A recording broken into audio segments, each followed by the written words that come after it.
Bueno, buenos días a todos. Hoy nos convoca una alegría muy grande, una alegría por partida doble, al proyecto PAPIT 401119, Heteronomías de la Justicia, Territorialidades Nómadas. Fue el anterior, el actual es,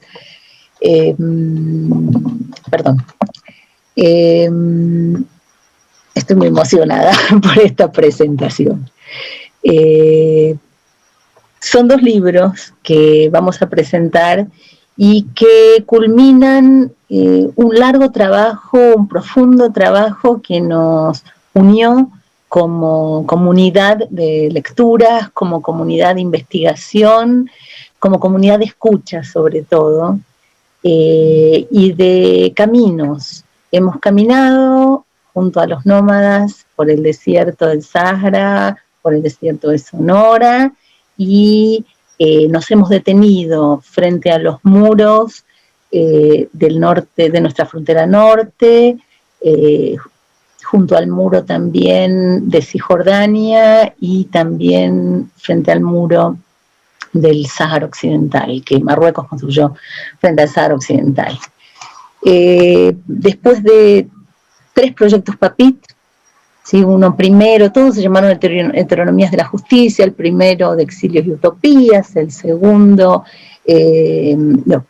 Nomadismo y Hospitalidad en el Lenguaje, y este tercero, Territorialidades Nómadas. Nos encontramos con estos dos resultados. El primero es este libro, que se llama Palabras Nómadas, en camino hacia una justicia del otro. Están aquí presentes todas personas que son parte activa y necesaria para haber logrado estos dos resultados. Vamos a presentar hoy entonces el libro Palabras Nómadas y también vamos a adelantar el catálogo de la muestra que pronto va a iniciar en el Museo Nacional de las Culturas del Mundo, INA, primero de manera virtual, luego presencial, que se llama Mexicanos, Palestinos y Sahara, hoy del mismo lado de muros diferentes. Les decía entonces, el primero tiene que ver con las visitas a los desiertos y el segundo con los muros. En este trabajo converge la teoría con el trabajo de campo. Nosotros practicamos trabajo de campo también en filosofía, en literatura, en antropología, por supuesto. Parte de los autores entonces se encuentran aquí. No voy a quitar más tiempo. Vamos a empezar entonces con una primera presentación musical para dar la bienvenida a estos dos libros. Vladimir Bendixen nos va a presentar su versión del Salmo 34. Muchas gracias. Pues todo un honor poder presentar musicalmente este Salmo número 34, que habla precisamente a través de 3 versículos dentro de un paralelismo bíblico que nos expresan cómo la actitud humana, su palabra, son la suma de sus acciones. Y antes que nada me gustaría traducir estos 3 versículos del Salmo 34 que dice: ¿Quién es el hombre que ama la vida y por su amor desea en sus días hacer el bien? Aparta tu lengua del demonio y tus labios de pronunciar palabras que engañan. Aléjate de lo maligno y haz el bien, procurando siempre la paz.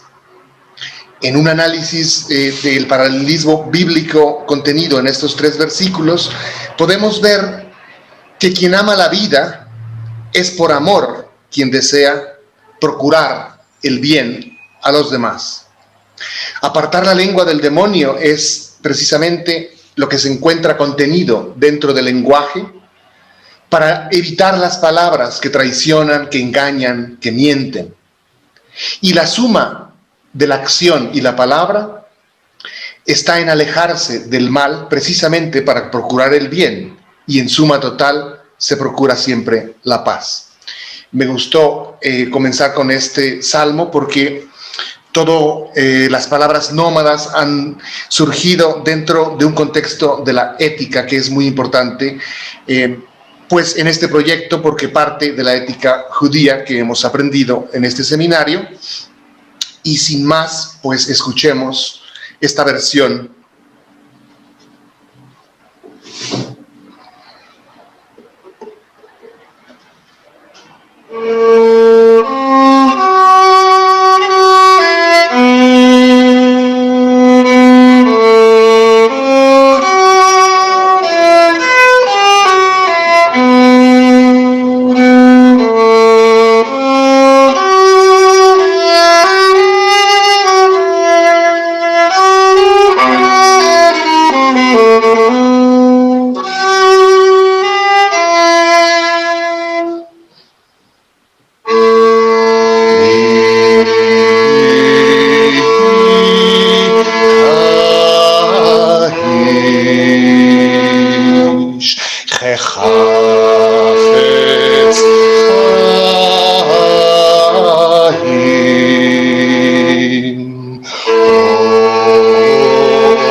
Netzor leshon hamera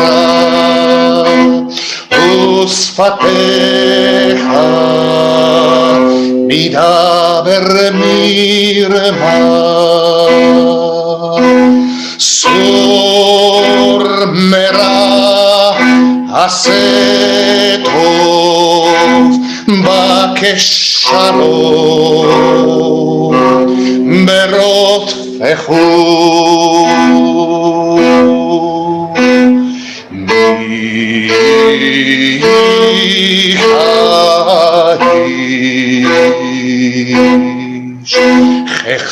chechafetz chaim ohev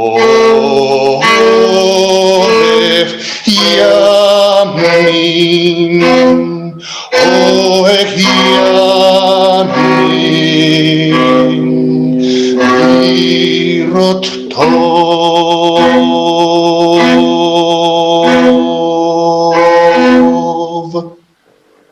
Bueno, muchísimas gracias Vladimir por este mensaje de paz para iniciar, para hacer memoria de la paz. Vamos a empezar entonces a presentar el libro Palabras Nómadas hacia una justicia del otro. Uno de sus autores, Juan Heiblum, va a empezar y luego va a seguir Shekufe Mohammad. Muchas gracias, Silvana. Bueno, hola, muy buenas tardes a todos. Muchas gracias por conectarse hoy a la presentación de estos dos libros. Como ya dijo Silvana, presentaremos primero Palabras Nómadas en camino a una justicia del otro. Este libro está compuesto por 15 textos escritos por diferentes personas, desde diferentes disciplinas y con distintos enfoques, pero al final todos estos textos trazan, como lo dice Silvana en la introducción, ciertos recorridos cuya guía es la sed de justicia. Yo les presentaré muy brevemente alguno de estos ensayos y después mi estimada y muy respetada colega Shekufe presentará a los demás. El libro empieza con el texto de Ana María Martínez de la Escalera que se titula Una crítica desde el nomadismo del pensamiento. Nos podemos dar cuenta que apenas empezamos el libro y el nomadismo ya nos acompaña. Finalmente es un tema que no nos abandonará en ninguna parte. Va de la portada a la contraportada. Aquí la doctora Ana María empieza con un movimiento diferente.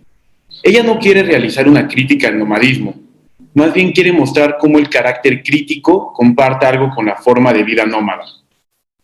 A lo mejor, dicho en palabras de Ana María, lo entendemos mejor. Habría que pensar una crítica del nómada que fuera ella misma nómade, amiga del sendero, de la estadía breve, de las ideas y los regresos siempre diversos, incalculables en sus invenciones y tecnologías. Esta crítica desde el nomadismo explora distintos momentos, empezando por ese cuerpo espinociano que nos recuerda la valiosa lección de que el cuerpo y el pensamiento están atravesados siempre por los afectos. Y sigue después con la carnavalización del cuerpo desde la filosofía de Bakhtin, donde el cuerpo deviene colectivo. El nómada pasa por estos momentos, por un cuerpo espinociano que afecta su pensamiento, por un devenir colectivo.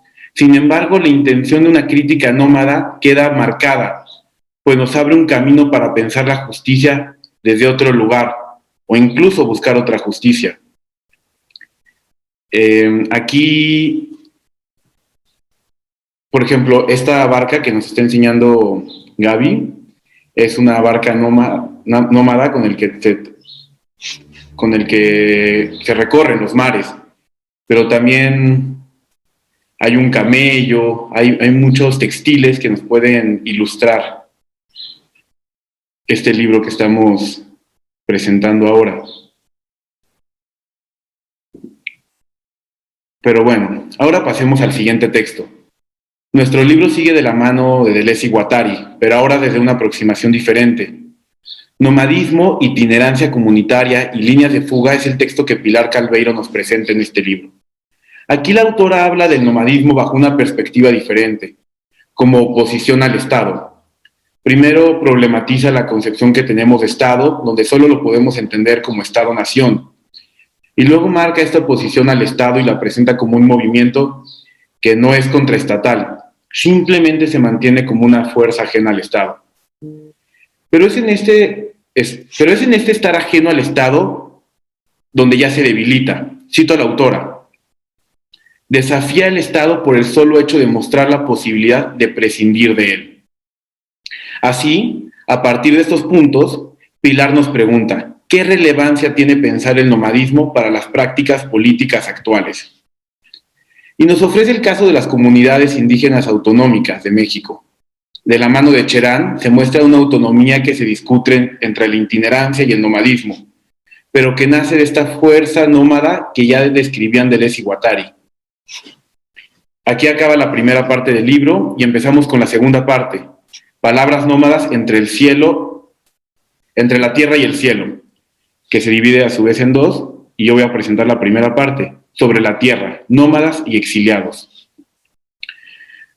Esta parte comienza con un texto que nos estremece, Guerra nómada y entre paréntesis, de colonial, de Bernardo Cortés. Aquí el autor quiere presentarnos una forma de guerra que se opone a la guerra colonizadora que solo quiere conquistar el territorio del otro.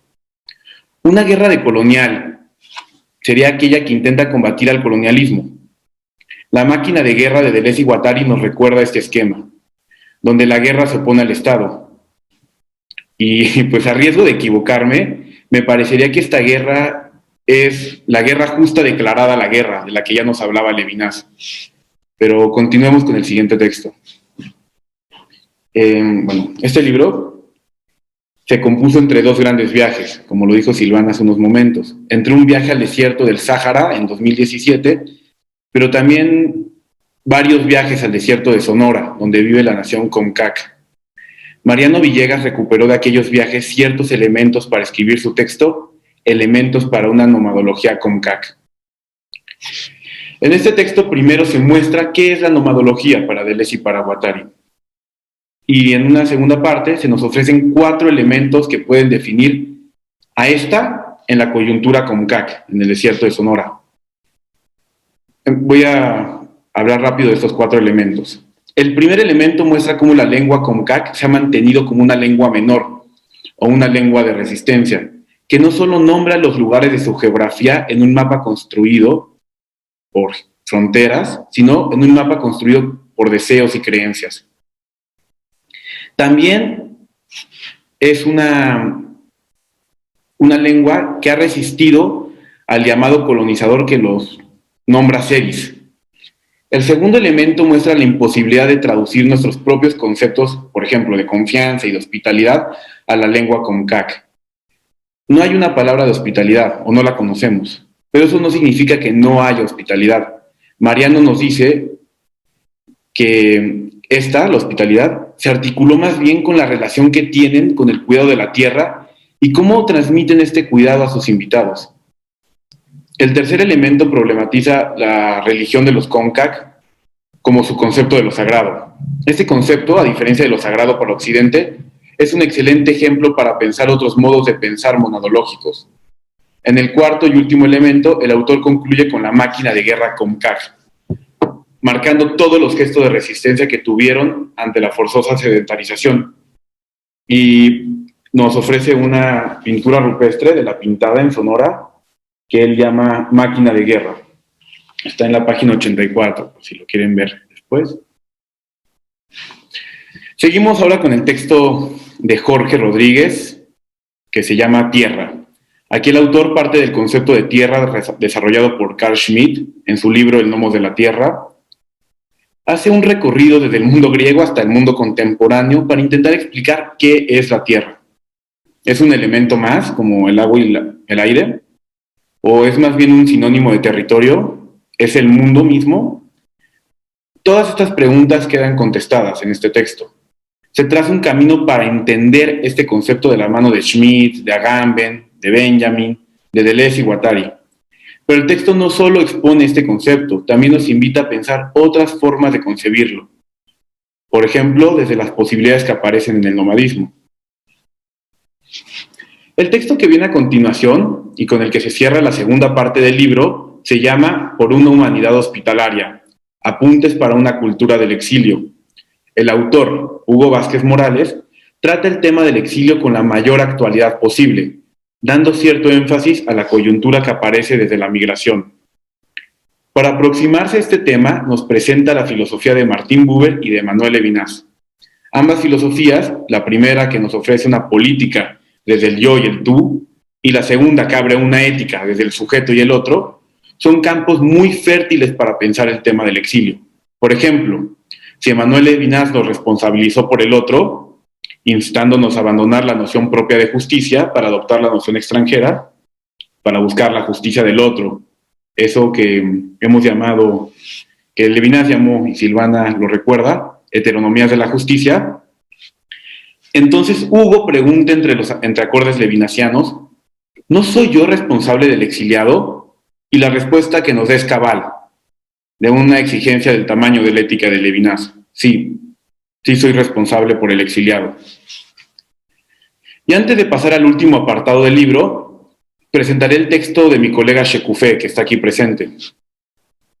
Ella escribió sobre el canto. Empieza con un relato que nos lleva a la muy antigua cosmogonía avéstica. Una lucha entre la luz y la oscuridad provocó la envidia del señor de la oscuridad, nos cuenta ella. Pero el señor de la luz, para defender, cantó. Cantó y esa música sanó todo. El señor de la oscuridad cayó en un sueño de 3000 años y mientras el mundo pudo recobrar su justicia. Pero ahora los 3000 años han pasado y la lucha entre la luz y la oscuridad sigue. Pero el canto continúa como resistencia. Así, la autora de este capítulo nos muestra cómo los Comcac han usado el canto como un modo de resistencia, conservando su lengua y recordándole a los hijos de la modernidad que ellos están ahí. Al cantar, como dice Sheku, esas excavadoras que invaden el territorio, que solo ven minas a explorar, que solo pueden ver su propia fortuna, tendrán que retroceder. Así, el canto para los Comcac es defender la vida. Luego Sheku nos lleva al desierto del Sáhara, donde sus habitantes también cantan. Los saharauis, al cantar, reconocen la luz y la bondad que hay en ellos, recordando que el canto lo inició el Señor de la luz y la bondad hace miles de años. Y en ese canto quizá pueda aparecer un final feliz. Cito a la autora, que su justa verdad sea victoriosa sobre la gran mentira del gobierno marroquí. Para concluir, Omar Arach nos dibuja un viaje a otra galaxia. Su texto empieza con la presentación de Breakthrough Starshot, donde, al ritmo de la voz computarizada de Stephen Hawking, se nos propone abandonar la Tierra, pues en 600 años esta arderá en llamas. A partir de este proyecto, Omar nos ofrece algunos puntos para reflexionar en torno a nuestra propia vida en la Tierra, pues al final, este exaltado optimismo por conquistar el universo, en realidad nace de la aterradora angustia por la destrucción del mundo. Pero ahora, en lugar de querer defender la tierra, cuidándola y protegiéndola del megaextractivismo, del cambio climático, la soberbia humana prefiere abandonarla y dejar que ésta arda. Quizá esto se deba a ese espíritu prometeico que cree que la quintesencia de la humanidad consiste, y cito Omar, en una progresiva independización de los límites que le impone la naturaleza. Pero quizá haya una oportunidad, quizá la destrucción de la Tierra no es inminente. Pero para ello necesitamos aprender a ver el cielo con otros ojos. No con esos ojos que tuvo Stephen Hawking, que veía el cielo como un colonizador veía el nuevo mundo, sino con los ojos con los que, por ejemplo, los Mocoví ven el cielo, buscando ahí un espacio vital para la Tierra. O con los ojos con los que David Copenagua veía el cielo. Es decir, necesitamos aprender a ver un mundo donde quepan muchos cielos. Y bueno, estos son los textos que a mí que yo presento, y ahora Sheku nos va a presentar los demás textos del libro.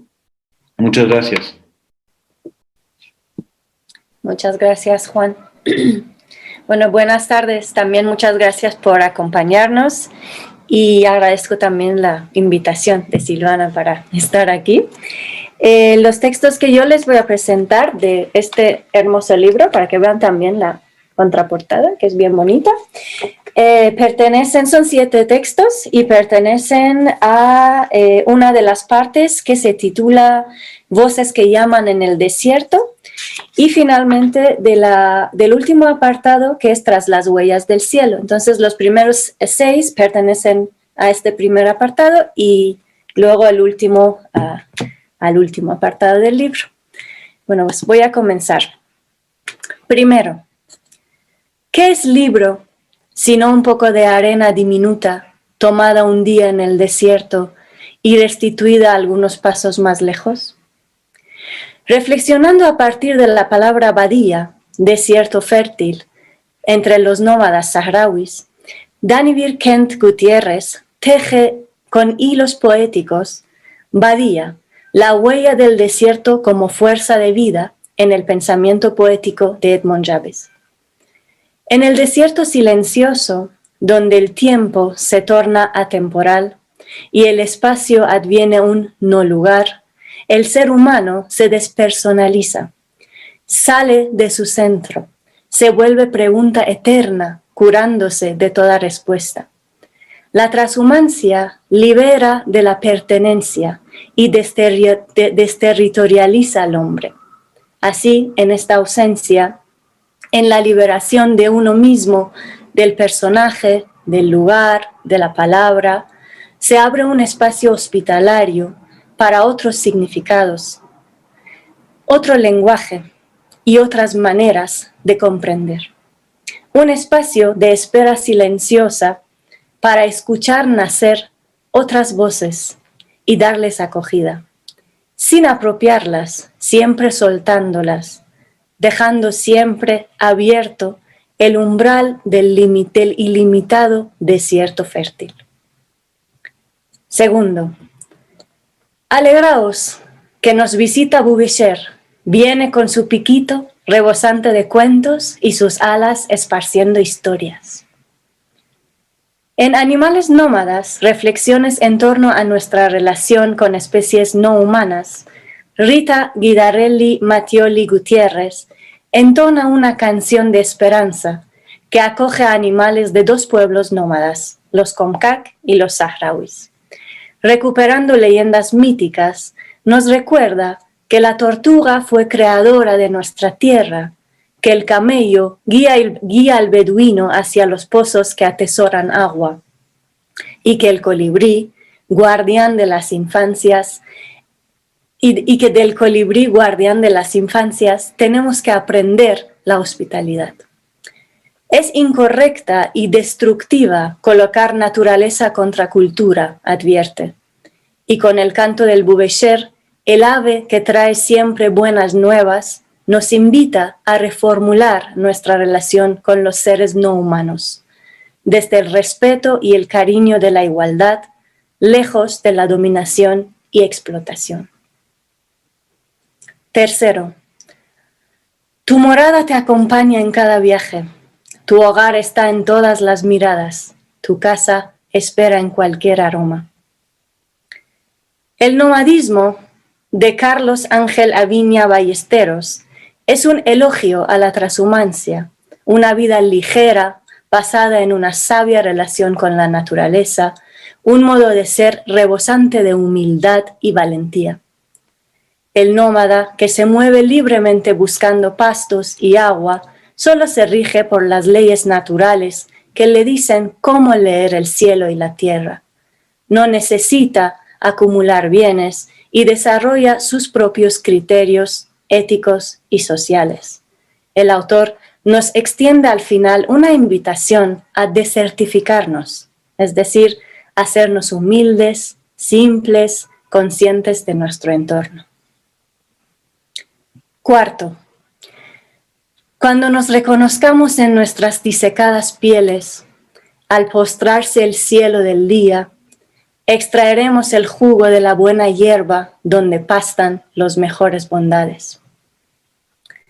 Saludo, té, melfa y turbante son para Gabriela Macedo Osorio chispas de hospitalidad y resistencia, luces que emanan de la cultura saharaui, que cual sagrado fuego se salvaguarda en los campos de refugiados de Tinduf, Argelia. En el saludo, fragante recibimiento con agua, leche y dátiles, habla del anhelo de compartir esperanzas que huelen a lluvia.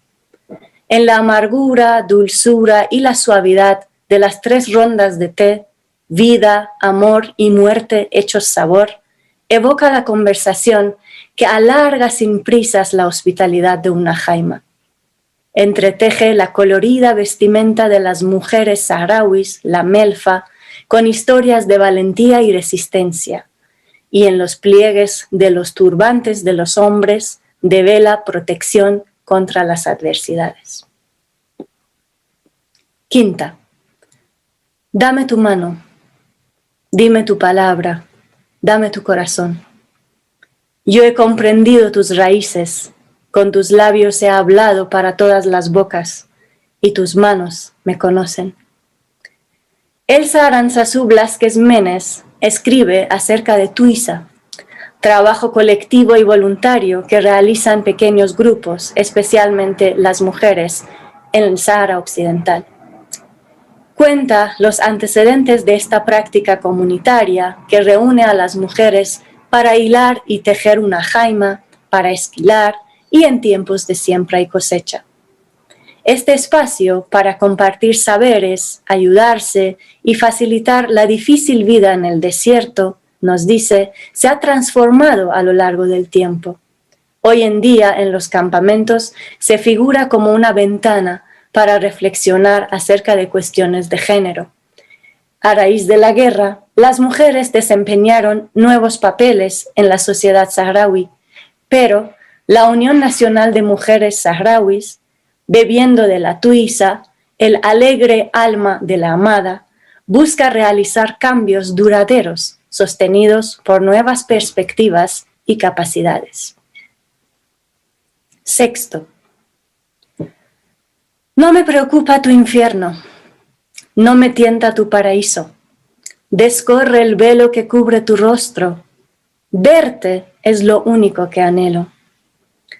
El Corán desprecia a los beduinos, pero Juan Haiblum Amaya encuentra en el Islam saharaui la esencia de una religión no positiva que lucha para permanecer como una relación natural con lo sagrado. La libertad y la ligereza que caracterizan la vida y el andar nómadas son las bases del no sometimiento a un sistema central de creencias. En el silencioso recorrer del desierto, los saharauis escuchan en su interior las voces de sus ancestros y crean comunidad con ellos. Los antepasados proféticos hacen fluir en ellos la luz del Dios que por generaciones les ha dotado de baraka. Su fe es inagotable y su conciencia de la unicidad del Creador es múltiple como los granos de arena. Séptimo, el reino de los cielos en la tierra azul, una tierra para darnos hambre, un cielo para mantener anhelos sin saciarlos. En El cielo bienvenido, simbolismos del cielo en la ética de los pueblos nómadas, Cosette Galindo Ayala sigue las huellas del cielo que ha protegido a dos pueblos nómadas, los Comcac y los saharauis. Indagando en las visiones del mundo trashumantes de antaño, nos descubre el cielo como representación de lo divino, fuente de abundancia, cáliz de sabiduría providencial. Un cielo que cubre por igual a todos y bajo su manto promete repartir justicia. Un cielo hermanado con la tierra, que lejos de supremacía y dominio, la vuelve espejo. Los pueblos que así miran el cielo, reflexiona la autora, resisten la centralización de la religión, pues la entienden como algo interior y buscan liberarse del Estado, que es fuerza impuesta exterior. Volverse a sí mismos los envuelve en una íntima relación con lo sagrado y los libera del dualismo cielo-tierra que justifica la opresión y la sumisión. Y ya con eso termino. Gracias. Bueno, muchísimas gracias a Shekufé y a Juan por esta espléndida presentación, esta lectura atenta, y que creo que reafirma una vez más esta impresión que da el libro. A diferencia de lo que suelen ser los libros académicos colectivos, este no es un libro colectivo, este es un libro de comunidad, y esto fue una comunidad de escritura y que se escribe con los oídos, sobre todo. Al final del libro, a mí se me ocurrió una travesura que le pedí complicidad para eso a Aranzazú Blasquez, a quien llamamos Susú, porque en honor a Benjamín y también, por supuesto, a Rayuela de Cortázar, pensé enseguida que este camino que trazábamos en realidad podía ser otro, ¿no? Y que lo que el índice nos invita a recorrer en realidad podía o debía transgredirse. Esto es también en honor a un señor que visitamos en el desierto del Sáhara, en los territorios liberados. Por cierto, en este momento el pueblo saharaui está tratando de liberar todo su territorio y le deseamos fuerza porque sabemos que lo hacen en son de paz. Y este señor, cuando le preguntamos cómo hacía para orientarse en el desierto, nos miró con cara de desprecio un poco, porque dijo, bueno, obviamente, de noche las estrellas y de día es evidente, ¿no? Cómo hacerlo, dónde está el norte, todo el mundo lo sabe. Bueno, la cuestión es que entonces se me ocurrió hacer algunas constelaciones y gracias a Susú, que tiene mucha idea, fuimos proponiendo textos para leer juntos. Entonces una constelación podría ser la de la valentía beduina, que invita a leer juntos los capítulos 3, 9, 2, 4, 5 y 10. Otra sería las horizontalidades decoloniales, capítulos 13, 12, 1, 11, 4 y 15. Otra sería la de las hospitalidades, que tiene una jaima, como la que acabamos de ver, la carpa se llama jaima. Otra, por supuesto, sería la del desierto, que es vida y forma un camello. Y por último, la quinta constelación sería la del abrazo del cielo y la tierra a través de un saguaro, que son los que tenemos aquí en el desierto de Sonora, estos cactus altos con brazos. Los invitamos a leer esto y se habrán preguntado por qué presentamos tantas figuras textiles. Ahora vamos a escuchar a la autora de estas figuras textiles, que es quien viste nuestro libro, quien lo cobija.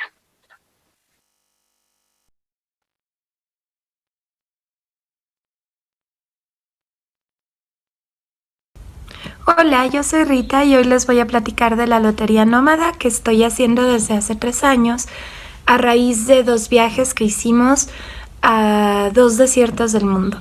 El desierto de Sonora, al norte de nuestro país, donde habitan los Comcac, un antiguo pueblo de pescadores nómadas que sigue habitando ese territorio, y también otro viaje al desierto del Sahara, al norte de África, para conocer los campamentos de refugiados saharauis que están en Argelia, debido a que el Reino de Marruecos despojó de buena parte de su territorio al pueblo saharaui. En ese viaje, una de las tareas que me correspondían era trabajar con niñas y niños en la Biblioteca Bubisher, un proyecto bibliotecario de lo más hermoso que recibe el nombre de una especie de ave que viaja al desierto del Sahara por temporadas durante el año. Es como ellos, un ave nómada, y que ellos cada vez que la ven la consideran una mensajera, un portador de buenas noticias. Entonces, este proyecto de la Biblioteca Bubisher consiste en un espacio donde se pueden compartir libros, juegos, experiencias. Y también uno de sus objetivos es fomentar el aprendizaje del español en las nuevas generaciones de saharauis, porque por haber sido una colonia española, muchos saharauis adultos hablan tanto hasanía, su lengua materna, que es una variante del árabe, como castellano.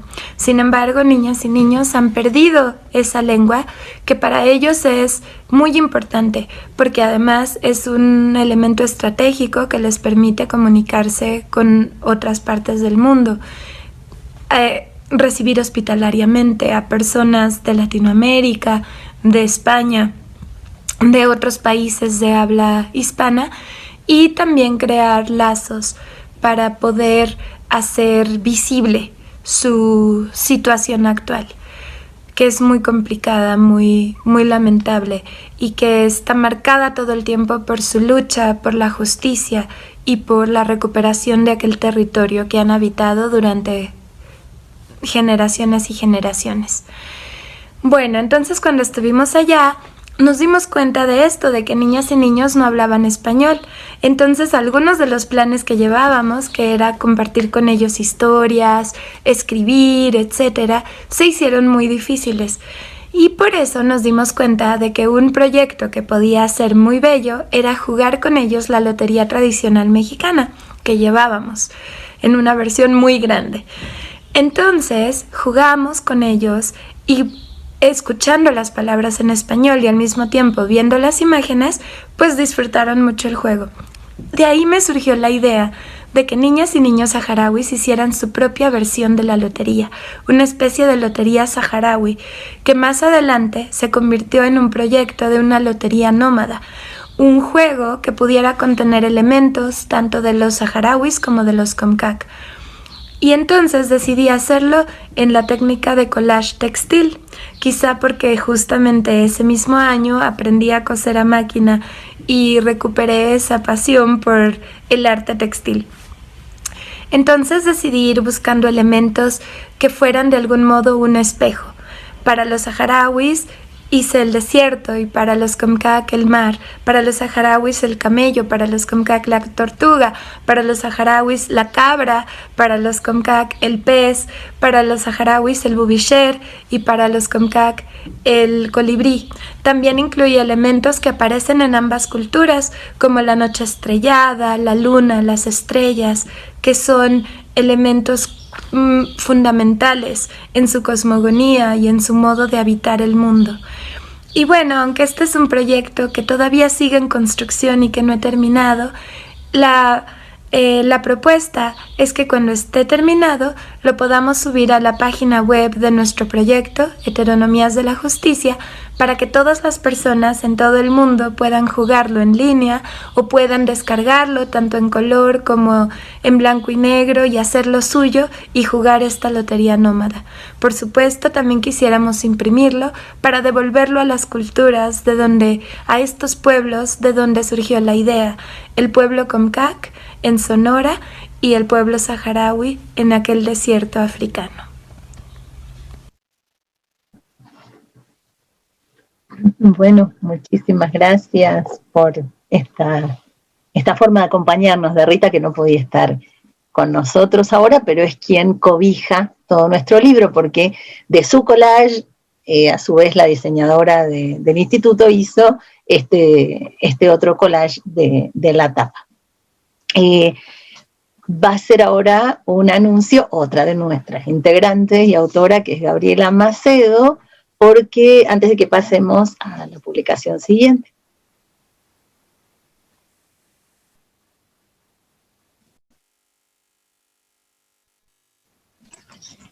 Perdón. Hola. Yo les voy a presentar cómo pueden acceder al catálogo de la exposición que vamos a ver a continuación con nuestras compañeras que lo van a enseñar. Les voy a compartir los pasos para que ustedes puedan entrar y conocer la página de internet en donde está albergado nuestro proyecto.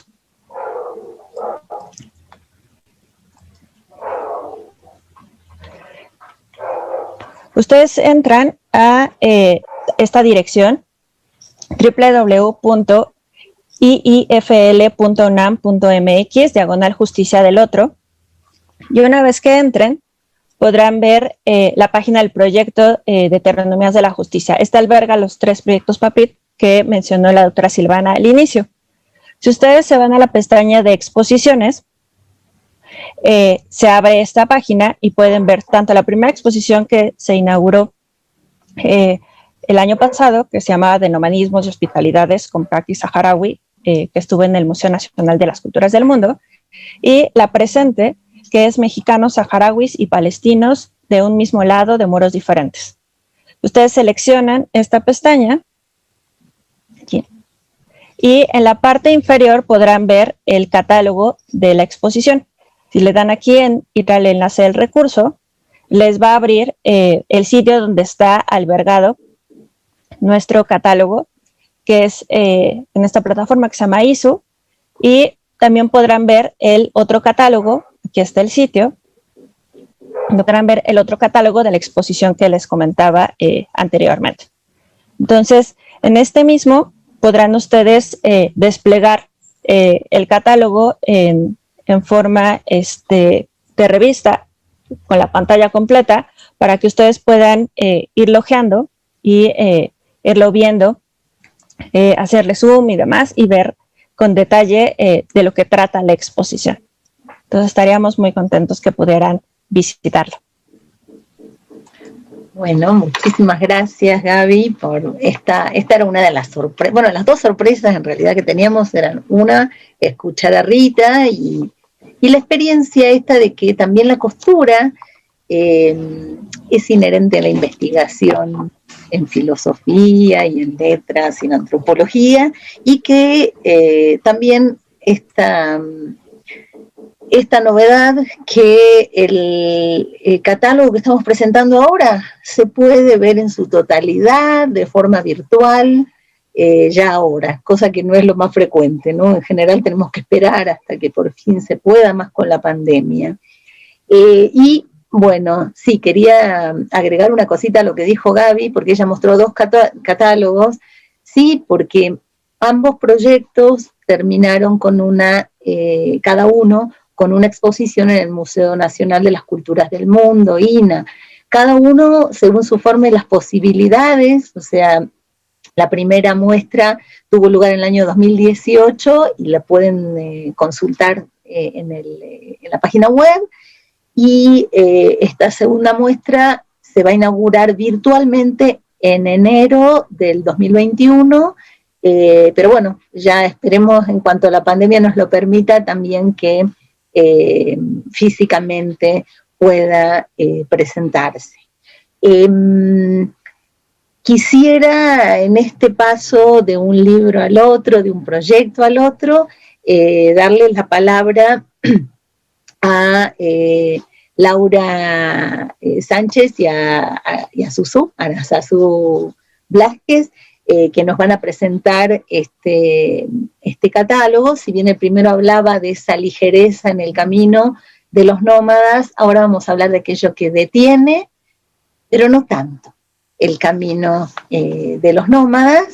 Y aprovecho para agradecerle a alguien que sé que nos está escuchando desde el Chaco, Argentina, que es Ramón Vargas, y él inspiró profundamente las palabras del agua que acompañan todo el recorrido y de las que nos va a hablar Laura. Entonces no les quito más el tiempo. Gracias, Ramón, y las escuchamos. Hola, yo les voy a presentar este hermoso catálogo que ya se puede mostrar mexicanos, palestinos y saharauis, del mismo lado de muros diferentes.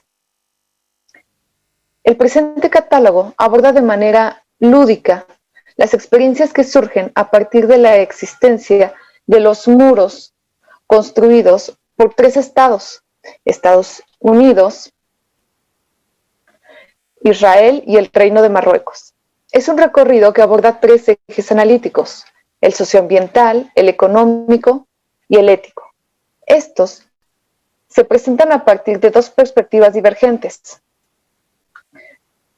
violencias y reexistencias. Por medio de fotografías, gráficos y 3 acompañantes inesperados, es que es posible entrever los procesos violentos propios del sistema y, por otro lado, las prácticas de cuidado, desobediencia y creatividad que surgen de los más vulnerados. Este trabajo, como ya lo mencionó la doctora Silvana, es resultado de una investigación teórica que ha sido verificada en la experiencia de trabajo de campo por parte de los integrantes del proyecto PAPIT. Para este proyecto se quería mostrar que los muros pueden y han sido reinventados como espacios lúdicos y de encuentro con el otro. La forma particular de este catálogo muro fue una solución creativa a los retos que acompañó este proceso difícil que ha sido la pandemia. La exposición es un esfuerzo por presentar escenarios que trascienden las prácticas injustas del sistema contemporáneo. Es un conjunto de perspectivas críticas y miradas irreverentes de los excluidos, palestinos, saharauis y mexicanos. Y aquí incluimos también a los latinoamericanos y africanos, excluidos que no aceptan estas anexiones de territorio que, a manera de barreras, forman obstáculos para la libre circulación de la vida. Estas obstrucciones se han constituido como prótesis de la tierra que llamamos muros, y no son solo físicos, también son sociales, económicos y mentales. Es decir, estas prácticas de despojo tienen efectos sobre las personas, como el miedo al otro, que usualmente es el más vulnerable, que a su vez ha sido excluido, el pobre, el que muestra su fragilidad. La xenofobia es una práctica que se refuerza por estos dispositivos y se conjuga con la aporofobia, el odio a los pobres. Es así que el discurso de la necesidad de un muro para proteger a los ciudadanos se fortalece, un círculo pareciera sin fin. No se logra ver que todos somos seres humanos vulnerables, con distintos grados de dependencia hacia otros. Las personas más empobrecidas por el capital se ven convertidas en apátridas, migrantes, refugiados o exiliados de países que ya no pueden ofrecer las condiciones mínimas para una vida habitable. Este escenario bien puede ser el nuestro en cualquier momento. No hay garantía alguna sobre el porvenir. Asimismo, se tuvo el enorme agrado de la participación del artista Edgar Álvarez para ilustrar de manera contundente y emotiva parte del catálogo. Aquí se narran algunas historias de los migrantes. También dio vida a los 3 acompañantes de esta exposición. El tema de esta no son los muros en sí que han construido los estados de Israel, Estados Unidos o el Reino de Marruecos. Muros que, si se sumaran, medirían 4.470 kilómetros, aún más que si trazáramos una línea recta desde Tijuana hasta San José, la capital de Costa Rica, que son 4.240 kilómetros aproximadamente. Más importantes son las implicaciones que esto ha llevado, las ilegítimas razones por las que los han construido y la respuesta de los pueblos excluidos, incluida aquí la naturaleza. Estas anexiones del territorio pueden ser físicas o virtuales, pero ambas se encuentran acompañadas de un fuerte despliegue armamentístico, ya sea terrestre y o aéreo, y de inteligencia artificial que funciona a toda hora y todos los días. Estos sistemas controlan la movilidad. El argumento más utilizado para este despliegue de barbarie es la seguridad a los ciudadanos de un territorio determinado. Y es que, ¿para quién vuelven más seguras las fronteras? Estas fortificaciones, construidas de concreto, planchas de acero, vallas, arena, piedras, alambre de púas, minas antipersonas y antitanques, han hecho que cada año mueran cientos de personas al intentar cruzarlos, o por el simple hecho de estar cerca de estas zonas, además de las personas y animales que resultan lesionadas por dichas minas. Sin duda, se construyen para proteger mercancías, no para proteger la vida.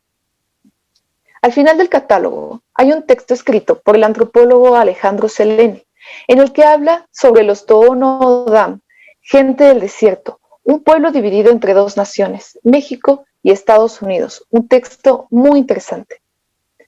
Además, este sistema no toma en cuenta las repercusiones que parecieran salir del mundo humano, existencias como plantas, animales, montañas y el agua, que no se consideran o son utilizados principalmente como bienes al servicio del sector privado.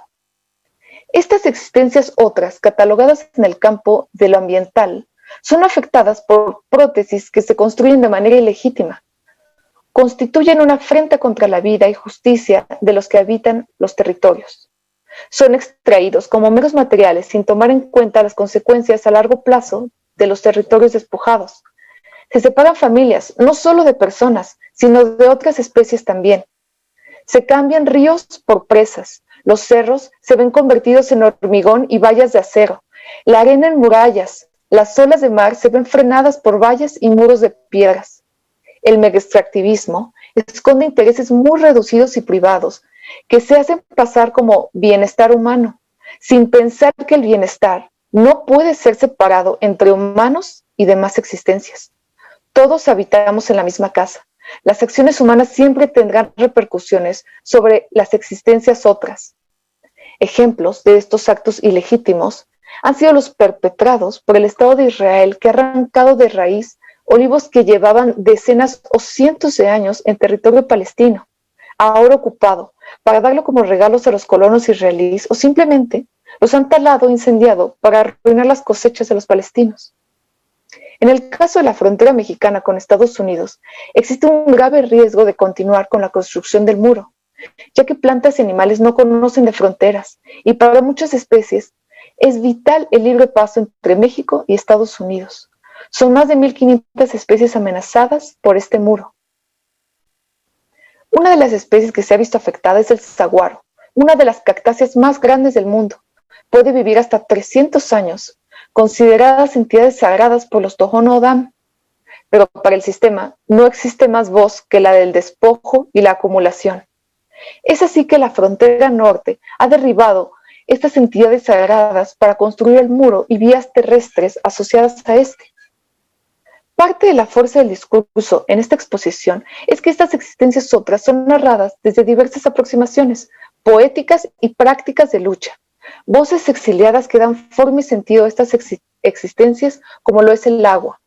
El agua no es un recurso humano, es una existencia de la cual dependemos todos los seres con vida y debe ser respetada, una entidad que se encuentra en diversas formas. Esto lo saben bien los saharauis, nómadas y los hijos de las nubes. Ellos saben que el agua se halla en las nubes también y para acceder a ella deben seguirlas. Debido al muro que ha construido Marruecos, el segundo más grande del mundo, solo superado por la muralla china, no pueden continuar con su andar. Muchos viven en campamentos de refugiados.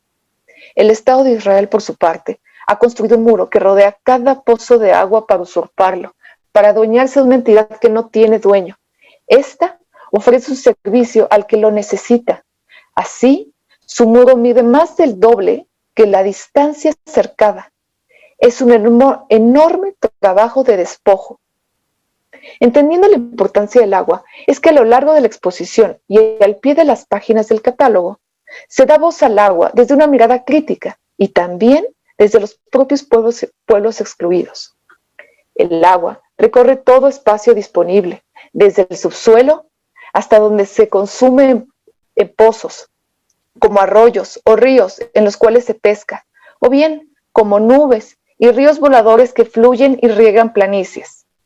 La manera en que los pueblos se aproximan al agua nos habla de su trato con estas existencias otras, relaciones de respeto que muestran conocimiento sobre ella, mucho mayor al ejercido por el sistema que la aprisiona y utiliza en construcciones monstruosas. Saben que el agua posee diversas formas de habitar. Y es que el agua y su entorno también poseen memoria. Saben por qué caminos fluir y hacia dónde ir. El agua nunca deja de moverse. En ella se transporta vida. Y así damos paso para la segunda parte, donde mi compañera Aranzazú nos hablará de estas otras existencias. Gracias. Gracias. Qué bonito escucharte, Laura, y muchas gracias. Gracias. Gracias a todos también los que nos acompañan, los que le han seguido siempre la pista a este proyecto itinerante. Y pues yo quiero platicarles sobre otros aspectos también del catálogo, y es que este catálogo, así como la misma exposición, son muy particulares. Bueno, no lo tienen ahorita en sus manos, esperamos que pronto puedan tenerlos, contra paro y pandemia, como diría Silvana. Y este es un catálogo que no es un libro normal, como pueden un poco ver acá, es un catálogo en forma de biombo, que también es un poco como un muro. Entonces, bueno, como las exposiciones, la disposición, la forma en que se ponen las cosas, son parte de lo que uno quiere transmitir. Así es este catálogo. Queríamos que la experiencia de leerlo, de recorrerlo, fuera también como una especie de muro. ¿Para qué? Para que pudiera leerse de ambos lados, para que pudiéramos voltear a verlo y para que pudiéramos también atravesarlo. Y entonces de repente también es un poco extraño porque ¿cómo vamos a dar una bienvenida o recibir a alguien con algo que es un muro, con algo cuya intención es intimidar, detener, asustar, alejar, separar, ¿no? O sea, como es un poco paradójico. Es un dispositivo hostil, justamente, y entonces, ¿cómo andar alrededor de él? A esto le dimos la vuelta, justamente, con los pequeños protagonistas de los que Laura nos hablaba. En nuestro recorrido, tomando un poco prestadas las palabras de Ana María, nos acompañan unos amigos del sendero, que son 3 niños, Citlali, Jándala y Salquita. Citlali, creación de Olivia Mora, es una niña mexicana a quien le encanta treparse a los muros. Pero resulta que jugando, porque a ella le gusta mucho jugar a esto, la Guardia Fronteriza de Estados Unidos la atrapó porque estaba atravesando la frontera de una manera ilegal. Pero entonces Citlali le dijo al guardia que es frontera y que es ilegal. Y el guardia, como sabemos, no supo qué responderle. Entonces Citlali se rió de él. Jándala es un niño de 10 años, creado por Naji al-Ali, que vivía en su aldea en Palestina, pero que cuando el ejército de Israel la destruyó, tuvo que moverse con su familia a campos de refugiados. Él, ante este acto, que se llamó la Nakba y que sucedió hace 72 años, decidió dejar de cumplir años, parar el tiempo y darle la espalda al mundo hasta que él pueda y su familia y su pueblo regresar a su tierra. Salquita es otra niña que nos acompaña en este recorrido. Ella es creación de Regina Díaz. Es una niña saharaui que nació en los campos de refugiados, que como han estado comentando justamente son estos campos que resultan de la ocupación de Marruecos y de la división del territorio por el muro. Ella anda siempre con su camello, que como la naturaleza es sabia, sabe por dónde guiarla, donde haya agua, donde haya plantas, donde haya que comer. Pero por las minas que puso el gobierno de Marruecos, ambos perdieron una pierna y ahora se encuentran sin una pierna. Eso es algo que, aunque se ve aquí de una forma, no es que se vea bonito, sino que está en una ilustración muy bella, es una realidad muy horrible que sufren los saharauis que intentan regresar a sus tierras. Las minas se mueven a lo largo de la arena y es imposible saber dónde están, y cuando los camellos o los pastores andan por el desierto, de repente esto sucede. Entonces, bueno, nos acompañan a darle la vuelta al muro Citlali, Jándala y Salquita. Pero también nos preguntamos, ¿por qué 3 personas en apariencia pequeñitas? La idea de que ellos sean nuestros guías no solo tiene que ver con que esta muestra, esta exposición, va a estar en el Museo Nacional de las Culturas del Mundo, del INA. Tiene que ver porque, claro, a este museo lo visitan familias enteras, con niños, adultos, personas mayores, y queríamos, por supuesto, que fuera una muestra accesible para todos, que todos se sintieran identificados. Sobre todo, más bien,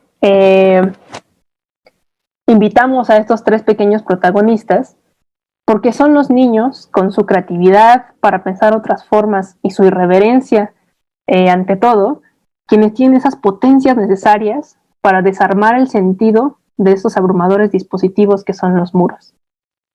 Esa duda genuina y ese asombro, a diferencia de nosotros los adultos, justamente les permite preguntarse desde el fondo y desde abajo también, ¿para qué sirven realmente estos muros? Si construir los muros implica un desperdicio enorme de agua, de tierra, de limitar la vida y de mover, por ejemplo, el cauce de los ríos, ¿a quién sirven? ¿A quién cuidan realmente? ¿No? Son preguntas que a los niños no les parecen obvios, que quizá en nuestro mundo adulto decimos, claro, protegen de tal y tal, pero ellos en su genuina ingenuidad, no leída en un sentido de que sean como tontos o algo así, sino que buscan esa pregunta, ¿no? ¿Qué es esto que está pasando? ¿Por qué está así? Nunca nos dejan de preguntar por qué, cómo, por qué. Entonces, bueno, estos 3 pequeños lo que nos ayudan a ver en este recorrido es lo fútil de los muros. Lo fútil de los muros, que justamente nos muestra que la utilidad de estos es para unos pocos. Es decir, aquí sí, Gaby, me llevas al teatro del consenso. Esta es una parte muy bonita de la muestra y del catálogo, que justamente a través de las preguntas de los niños nos muestran cómo funcionan estos muros y qué da lugar a ellos. Entonces, en el teatro del consenso, ¿qué es lo que pasa? ¿De dónde salen estos muros? Un grupo de interés ve amenazados sus privilegios, aquello que quiere acaparar para sí mismos, y entonces decide, entre grandes comillas, se da cuenta de que lo que necesita hacer es proteger, entre otras grandes comillas, su espacio, entonces lo figura como un problema político, de seguridad interna. Después, este problema político, entre comillas, que son intereses privados, se mueven como si fueran intereses de toda una población y exigen al gobierno que interceda por ellos y que mueva viento y marea y economía y dinero y materiales para cuidar sus intereses. Eso hace que el Estado obedezca esos intereses privados y ocupe los recursos que son de toda una población, ocupe el espacio que muchas poblaciones distintas atraviesan, que muchos animales no humanos atraviesan, para proteger esos actos de una sola persona. Entonces, bueno, ellos, Salquita y Jándala, nos muestran que en realidad estos muros son útiles para pocas personas, son inútiles ante la vida y más bien la impiden.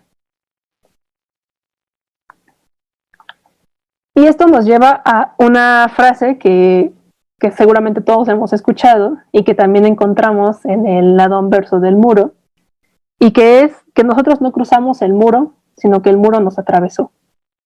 Esta es una experiencia que comparten palestinos, saharauis, mexicanos, personas del pueblo Tohono O'odham, Cucapás, Macurahues, Yoemes y otros tantos pueblos originarios que existían, existen y viven en estas tierras que los muros ahora atraviesan desde mucho antes, siquiera de que se pudiera pensar su construcción. Entonces, justamente pasa, estos muros están y estos 3 pequeños niños nos ayudan a reírnos de ellos y a ver que son inútiles, y sin embargo los muros siguen ahí. ¿Qué podemos hacer entonces? La lucha porque estos muros no se caigan solos, sino porque dejen de construirlos, porque los quiten, continúa. Y sin embargo, la vida también tiene que seguir, la vida aquí en la tierra. Entonces, este es el otro lado de los muros, las resistencias. Las resistencias no solo son, o no son más bien, esta idea de resistir, porque resistir es un poco estar ahí a la fuerza, como que sobrevivir a algo o resignarse, quedarse al margen de algo. En cambio, las resistencias lo que buscan son otros pequeños recovecos en donde pequeñas acciones pueden cambiar la vida de muchas personas. En la última parte de este lado del muro se muestran varios varias reexistencias, varios ejemplos de reexistencias de estos tres pueblos, que van de lo simbólico hasta lo más radical de la acción, es decir, de plantar olivos para dar comida de plantar olivos, de dar comida a migrantes, desde jugar al sube y baja entre un muro y otro, hasta la gran marcha del retorno o la hospitalidad incondicional de los saharauis. ¿Por qué son formas de reexistir? Porque desde pequeñas acciones buscan hacer justicia desde otro lugar. Es decir, esta gran justicia que sería que no hubiera muros, que no hubiera esta separación de pueblos, separación de familias, este impedimento del paso, quizá todavía falta, pero en el mientras quedan formas de seguir cuidando la vida para que quienes dependen de estas travesías no sufran de estas maneras. Es un poco quizá lo que decían hace rato de hacer la guerra justa, la guerra injusta, ¿no? Son pequeñas batallas que devuelven dignidad, vitalidad y armonía a las personas. Y sin embargo también las reexistencias no solo son humanas, las reexistencias también son de la naturaleza. Nos comentaba hace un rato el Laura que el parte horrible de los muros es el gran mega extractivismo que hay detrás de ellos, porque todos los recursos que se roban, todos los recursos que protegen para ser extraídos, es un lastimar constantemente a la naturaleza. Y sin embargo, la naturaleza tiene memoria. Entonces, la naturaleza por sí misma también tiene su forma de reexistir. Por ejemplo, en el 2019, las aguas en una parte del muro de Palestina e Israel, las aguas lograron tirar el muro. En este año, en 2020, el viento entre México y Estados Unidos dijo no y tiró también el muro. Y también en el Sáhara, por ejemplo, cuando llueve, como el muro está hecho también de arena, hace que esta arena se deslave y se deshaga, y entonces una y otra vez, los marroquíes se ven en la obligación entre comillas, de tener que volver a construirlo. También la naturaleza, por ejemplo, del viento del Sáhara, hace que los granos de arena de este desierto lleguen también hasta aquí a México y Brasil, trayéndonos un poco de ese nomadismo de la naturaleza. Entonces, tanto personas que buscan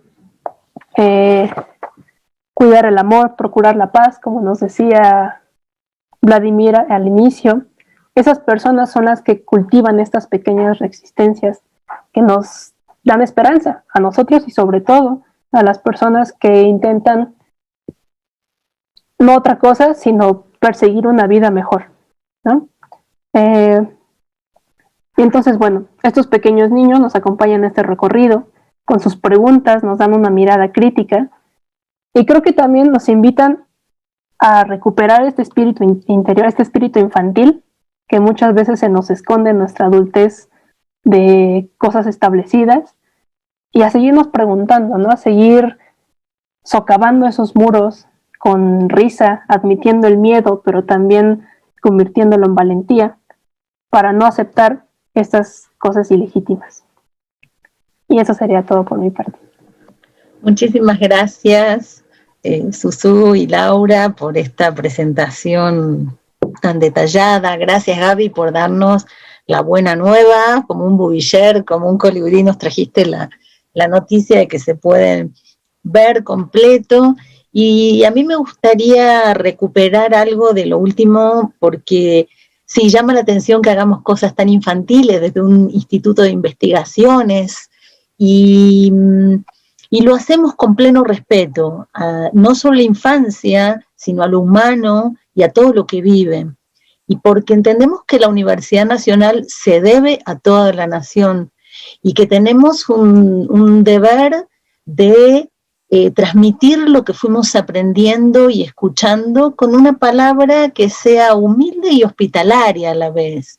Esa es un poco la idea nuestra, en la que en algún momento hemos pensado llamarle a una de las pestañas de esta página web que tenemos, el Rincón de los Abuelos y los Nietos, donde haya narraciones, los juegos de Rita, como por ejemplo la Lotería Nómada, y otro que vamos a presentar muy pronto, que solamente les digo que se va a llamar Heterópolis, ¿no?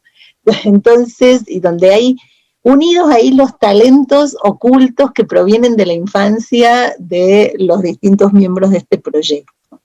Juan nombró al principio, y Susu lo retomó, una cita preciosa de Otro modo que ser o más allá de la esencia, de Emmanuel Levinas. Lo dijo Juan a propósito del texto de Bernardo Cortés. Y bueno, viene muy al caso porque de algún modo inspira todo este proyecto y se presenta como una exhortación en este momento en el que estamos en las casas por la pandemia, en el que parece que esa guerra de la cultura contra la naturaleza ya llegó a un punto de quiebre, donde la que está perdiendo definitivamente, porque si bien vemos la derrota, por un lado podemos imaginar la derrota de la naturaleza, no nos damos cuenta hasta qué punto es una derrota de la cultura en esta conflagración que se plantea, en este choque. Y es un momento, como decía Kafka, hay muchísima esperanza, no para nosotros, y eso quiere decir que hay muchísima esperanza para el porvenir y que es nuestro deber de asegurar la esperanza esa y alentarla para el porvenir. Eso es lo que tratamos de hacer y por eso nos parece fundamental que aparezcan estas voces infantiles, porque esa capacidad de jugar es esa capacidad de ver lateralmente las cosas, como bien marca Pilar en su texto, como bueno, de un libro al otro podríamos ir tejiendo también, pero no vamos a excedernos en eso, vamos a dejar que ustedes con sus lecturas lo hagan. Hay un nombre que yo quisiera reiterar, que es el de Olivia Mora. Suso habló de ella como la autora de la imagen de Salquita, de Citlali, pero Olivia es, bueno, es el ángel de la guarda de todo este catálogo, es gracias a su dedicación, su talento, ese amor con el que trabaja y nos enseña que fue posible que cada uno de las ocurrencias que tuviéramos fueran factibles. Ya no alcanzaba ni hablar de los 3 Reyes Magos ni de Santa Claus cada vez que le pedíamos un favor de esos que parecían sacados de los pelos, y Olivia se las arregló siempre, no solo para hacerlo hermosamente bien, sino para hacerlo con una ligereza y una tranquilidad que parecía que uno no le quitaba tiempo, ¿sí? Una persona ocupadísima como es Olivia, y creativa, y bueno, le agradecemos, un corazón que camina, Olivia. Vamos a pasar ahora a una pausa, ¿sí? Para volver a ponernos en armonía con Vladimir, que nos tiene preparado un canto de peregrinación, y después vayan preparando las preguntas porque vamos a conversar. Gracias. Muchas gracias, Silvana. Pues la segunda participación musical que quiero yo presentar se trata de el Xochipitzahua o Xochipitzahuatl o Xochipitzahuac, que es un canto y una danza ritual náhuatl que se interpretaba desde antes de la llegada de los hispanos a nuestro continente en forma ritual para representar la unión matrimonial. Más tarde, durante el periodo colonial, se empleó como acompañamiento para recorridos de peregrinación, añadiéndose versos alabatorios a la Virgen Madre de Dios. La etimología de la palabra proviene de flor, xochi, y pitzahua, delgada, menudita, joven o virgen. Durante la colonia se utilizó como medio para evangelizar debido a que se conocía ampliamente en lugares como Puebla, Ciudad de México, Morelos, Hidalgo, Veracruz y hasta tan lejos como San Luis Potosí en la Sierra Gorda. Durante esta pieza notarán el sincretismo para adherir palabras del español a este canto que se encuentra actualmente totalmente perdido. Solamente se conservan estrofas que fueron documentadas en el siglo XIX, y es un canto para defender la vida, como nos decía la doctora Checouffet, a través del canto. Es decir, el canto como acto de creación. En la filosofía antigua náhuatl le llamaban inxochitl, incuicatl, o canto florido. Es decir, la palabra y el canto eran considerados como las flores de la humanidad. Es por eso que el canto podía ser partícipe en la creación. La palabra sonora, contenida en los himnos, en las encantaciones y en las plegarias, como es el caso de Xochipitzáhuac, demuestran que el sentido comunicativo de la raza humana mantiene elementos rituales, religiosos y espirituales desde lo más íntimo del comportamiento de su psique hasta lo más indeterminado, indecible u oceánico del inconsciente colectivo. Si el mundo fue creado con letras y palabras, en la búsqueda de significados y al ordenar las palabras se encuentra la esencia de la labor mística en el conocimiento de la creación. Pues Dios coloca al hombre como responsable del jardín de Edén, pero en las culturas prehispánicas también el acto de cantar era un acto de revelación ética y armónica con el mundo para ser parte de la inteligencia divina o carácter operante que anima todo lo viviente. Pues vamos a escuchar entonces el Xochipitzáhuac.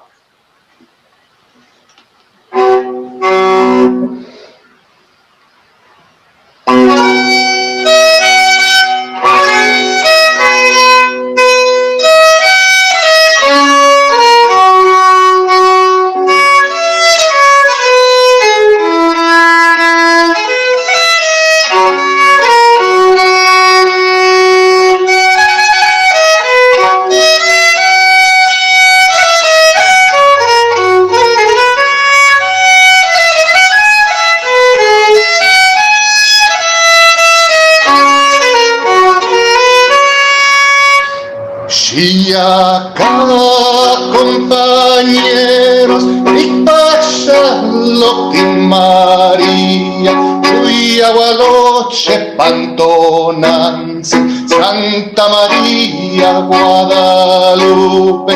Y acá, compañeros, y pasa lo que María, y Agualoche, Pantonanzi, Santa María, Guadalupe.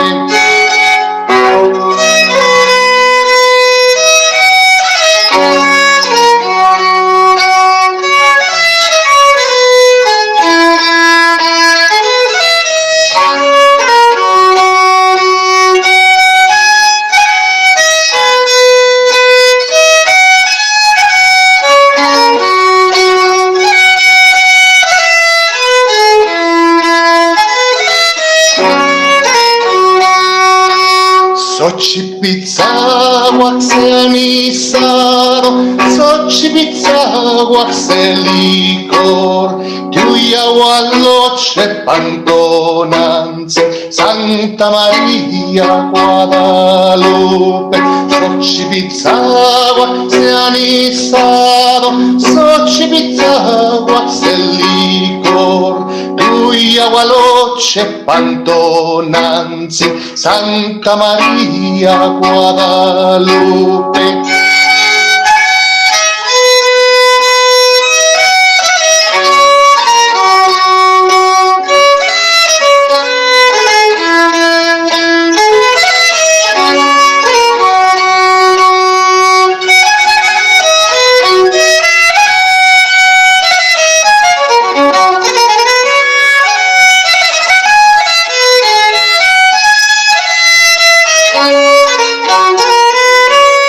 Canten, canten, pajarillos, pajarillos anunciando el nuevo día. Terminando está la fiesta, pero nunca la alegría. Canten, canten, pajarillos anunciando el nuevo día. Terminando está la fiesta, pero nunca la alegría. ¡Qué belleza! Muchísimas gracias, Vladimir. Nunca deja de sorprendernos. Bellísimo, pero no fue la última, va a venir otra hacia el final. ¡Qué maravilla! Muchas gracias. Así como Vladimir hoy está cantando así con esa generosidad que lo caracteriza, yo creo que en esta última publicación confluyen muchas generosidades, pero que nos han sorprendido, desde las fotos, que todas nos han sido regaladas, salvo una que tuvimos que pagar, porque era muy conflictivo el tema que tocaba, tenía que ver con el fosfato que se roban los marroquíes, los franceses y marroquíes en el territorio saharaui. Todo el resto nos regaló las fotos. Y no solo las fotos, sino que el artista Edgar Álvarez de Colombia, a quien veremos el 9 de diciembre en un conversatorio de los ciclos de los miércoles, del que voy a hablar al ratito, cuando vio el catálogo, como venía en ciernes, dijo, ay, yo les hago los muñecos de plastilina. Y además de que nos regaló otros muñecos de plastilina que él tenía porque tenía intereses, lo preocupaban las mismas cosas. Hay otro nombre que pasó por aquí, que es el de Alejandro Aguilar Seleni, que también es un río de generosidad. Desde Sonora, él lo conocimos cuando fuimos desde nuestra primera visita a los Comcac, y es quien nos habilitó toda una pestaña de la página web con sus magníficas fotos del desierto de Sonora y de los pueblos y de la vida en el desierto. Alejandro además es poeta y entonces también tenemos poesía de él. Eduardo Sotera Jalil, que es un fotógrafo cordobés argentino que actualmente está en Etiopía y desde ahí nos mandó testimonios de sus fotos, que son magníficas, de la frontera norte y también de Gaza y de Cisjordania. Y bueno, hay muchas organizaciones que han sido generosísimas con nosotros, como Visualizing Palestine, como Stop the Wall, Active Steel, son de los que más nos han regalado fotos. En fin, sería injusto intentar nombrarlos a todos. Aquí los tenemos en el catálogo. Les pedimos que miren con mucha atención, porque los créditos no son simplemente créditos de compromiso, son créditos de un agradecimiento profundo que tenemos, porque el tema de los muros y la necesidad de derribar esos muros que nos pasan por encima es algo compartido en muchos lugares y es mucho más fuerte que toda esa industria que se mueve y de la que algo escuchamos en la sesión pasada, el miércoles pasado, 25 de noviembre, con la película El Laboratorio. Estuvimos con su director, Yotam Feldman. La próxima mañana tenemos otra sesión a las 5 de la tarde, hora de México, con Isidro López Aparicio y con el embajador de la República Árabe Saharaui Democrática, Mohtar. Y los invitamos mañana, por favor, también a conectarse por el Facebook del Instituto de Investigaciones Filológicas. Voy a leer algunos mensajes que tenemos. Omar Arach, muy bueno Vladimir, dice. Cosette Galindo dice que es una hermosa presentación. Dani Birkent, gracias Vladimir por esa apertura musical, gracias Silvana Yecufé y Juan por recolectar nuestras palabras y hacer un recorrido tan hospitalario por este libro, se refiere al primero que presentamos. Gracias Rita, ese cobijo colorido. José Carlos Blázquez dice muchas gracias por el proyecto y los resultados alcanzados, una bella manera de concientizar a propósito de este problema que agobia a la humanidad entera. Enhorabuena. Dice Georgina Romero, Gaeta, me di el tiempo para escucharlos y son maravillosos, su resistencia amorosa me genera muchos sentidos. Gracias.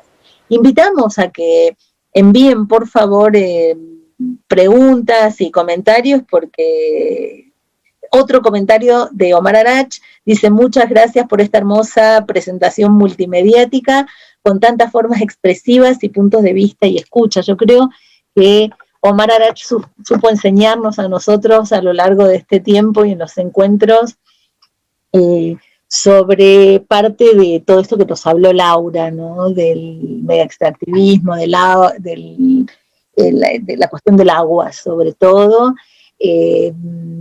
También Juan comentó algo acerca de su texto y realmente hemos aprendido muchísimo unos de otros, y creo que es eso lo que permite que bueno, este libro que estaba mostrando, el catálogo que estaba mostrando Susu, que así no se va a ver en la página web, porque en la página web se va a ver como una revista, tiene esa posibilidad de estar parado en el piso y hacer de muro también, ¿no? Y ser recorrido del lado de las violencias y del lado de las resistencias. Entonces, tenemos otro comentario que también es de Omar. Dice: la música puede curarnos de este mal que nos hace olvidarnos que somos parte de la naturaleza y no toda la naturaleza que nos deshermana de la naturaleza. El Xochipitzahuatl nos recuerda el floricanto tan presente en la cosmovisión náhuatl. Gracias, Vladimir. En fin, me gustaría darles la palabra a los compañeros si quisieran comentar algo. Seguimos atentos a los comentarios. Si alguno quiere hablar, quite su micrófono, su enmudecido.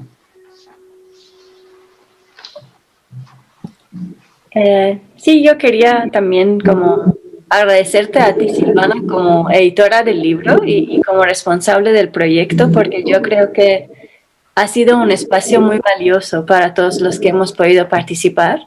Hemos aprendido un montón, además, en mi caso, por ejemplo, por vías que nunca imaginé que puede uno llegar a las cosas.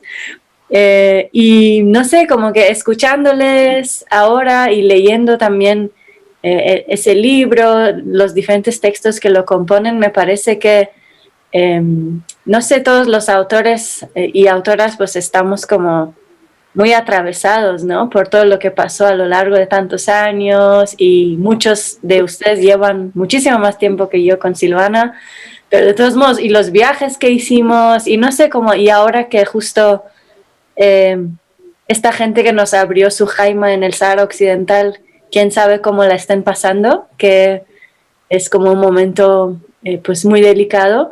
No sé, como que me hizo volver a pensar en todos los viajes, en las experiencias, y no sé, pues todo eso fue gracias a también tu iniciativa de juntarnos todo, entonces te quería agradecer.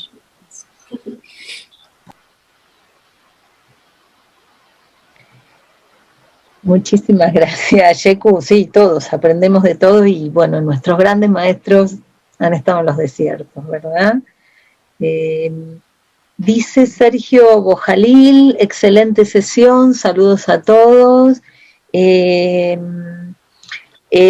Susu sugiere muy bien cómo se puede conseguir el catálogo y el libro. Bueno, el libro se puede pedir en la tienda virtual del Instituto de Investigaciones Filológicas. Agradecería si alguien puede poner el link ahí en el canal de YouTube, en el chat del YouTube. Y el catálogo, lo que les decía, por ahora lo más fácil va a ser que lo ojeen ahí bueno, lo van a poder leer detenidamente, porque esta versión flip es muy generosa y permite hacer zoom, o sea, acercárselo y leerlo detenidamente. Ahí es donde yo insisto que en la parte inferior, ahí donde habla el agua, hemos aprendido muchísimo del trabajo de Ramón Vargas. ¿no? Y le agradecemos muchísimo. Es un gusto para nosotros poder aprender de gente que está lejos y que tanto nos enseña. Respecto de la cuestión de las minas que contaba Susu cuando nos presentaba Salquita, que Salquita pasó ella con su camello y tuvieron un accidente que les quitó una pierna a ella, una pata al camello. Bueno, eso es una realidad que vamos a ver mañana, la vamos a ver en una película que es deslumbrante por la capacidad artística no estetizante con la que Isidro López Aparicio presenta el tema de las minas. Los invitamos. Hay otro, el año pasado hicimos un coloquio nosotros, por suerte, cuando ni sabíamos que si lo hubiéramos pensado para este año no hubiéramos podido hacerlo, que se llamó como Nuestro Proyecto, y en ese coloquio también empezó con la muestra de huellas de la memoria, de la búsqueda, los familiares en busca de desaparecidos aquí en México, con un mensaje de familiares en búsqueda de desaparecidos del Sahara Occidental, de AFAPREDESA, y terminó con una actividad, un sello en la memoria que pueden ver también en la página web, porque hay una sección del coloquio y pueden ver ahí Memorias de Henna, que fue la actividad que cerró, en la que nos tatuamos gracias al trabajo de otra persona que tiene un corazón enorme y que nos une al Sahara y a México, que es Cristina López Suárez. Nos tatuamos en Henna los rostros y los nombres de los desaparecidos, nos los tatuaron sus madres, contándonos sobre sus hijos. Aquí dice Hugo que ya compartió en Facebook, seguramente en el grupo de Telonomías de la Justicia, el enlace del catálogo, así que ya lo pueden consultar. Y Gaby va a mostrar la pantalla para mostrar el flip y cómo se puede hojear, por favor. Muchísimas gracias. Sí, quiero mostrarles nuevamente cómo se ve el flip ya del catálogo. Les decía, ustedes pueden entrar desde la página del proyecto Justicia del Otro, dentro del Instituto de Investigaciones Filológicas, y también pueden buscar el flip a través de este enlace de isu.com/Heteronomías de la Justicia. Ahí podrán ver los dos catálogos y les muestro cómo se ve así está en un formato vertical, porque como mencionaba Silvana, el catálogo se puede ir desplegando en estado físico y hacer este símil del muro, pero bueno, aquí a través de esta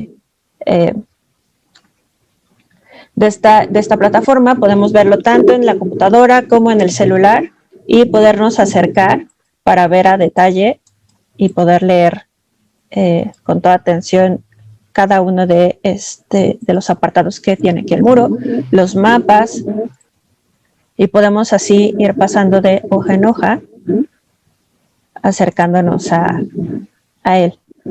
Ha sido un trabajo, como mencionaban todos, bastante extenuante y muy gratificante.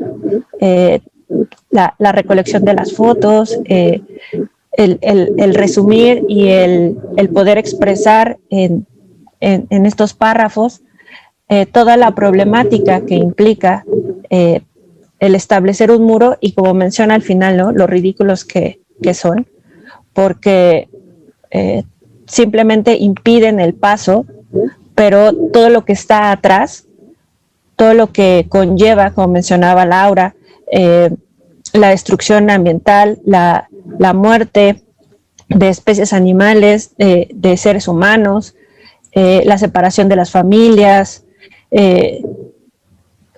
esta desintegración que hay atrás, simplemente por esa necedad a veces de establecer este dominio y este control de decir este lado es mío y tú no pasas, ¿no? Entonces, esta es una gran oportunidad para que puedan acceder y ver en este momento el catálogo, ver de cerca las fotografías. Quería también contar aquí en algunas fotos y en algunos textos existen códigos QR.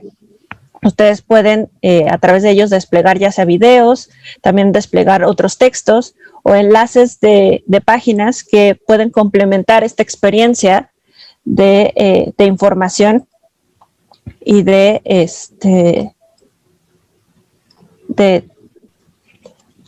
poder acercarse con una mayor información a todo el conflicto, tanto en la frontera norte de nuestro país como en Palestina y en el Sahara Occidental. Les decía, algunos despliegan videos, otros documentales y también textos. Entonces así es posible ver todo el catálogo y al final los textos que se comparten. Bueno, muchísimas gracias, Gaby. La foto esa que es impresionante y maravillosa también es otro acto de generosidad de parte de Miguel Tobar, a quien le agradecemos muchísimo, que es esa foto tomada en Tijuana. Hay una pregunta de Mariano que me parece le agradezco mucho, que si podemos contarles un poco sobre la situación actual en el Sahara Occidental y la reanudación de la guerra con el Reino de Marruecos. Es cierto, o sea, si los saharauis, por una mala descolonización de parte de España en el año 1976, 75-76, traicionaron a la legítima representación del pueblo saharaui designada por las autoridades tradicionales. O sea, si bien bajo el mandato de España la representación de los saharauis era de un consejo de ancianos, ellos legaron la representación al Frente Polisario, que es el Frente Popular de Liberación de Saquia Alhambra y Río de Oro, y en ese momento España tenía la responsabilidad por parte de la ONU, estaba encargada de la descolonización. No solo no terminó de descolonizarla, es decir, sigue siendo una colonia, sino que hizo un pacto con el Reino de Marruecos, con el rey Hassan II y con el gobierno de Mauritania, y les repartió el territorio del Sahara Occidental. Lo vemos todo el tiempo eso como una potencia le regala a otra el territorio de un tercero, ¿no? El 29 de noviembre lo vimos como el mandato británico le regala al movimiento sionista el territorio palestino. Bueno, algo muy parecido pasa aquí. España les regala y les dice a los marroquíes y a los mauritanos que se repartan el territorio.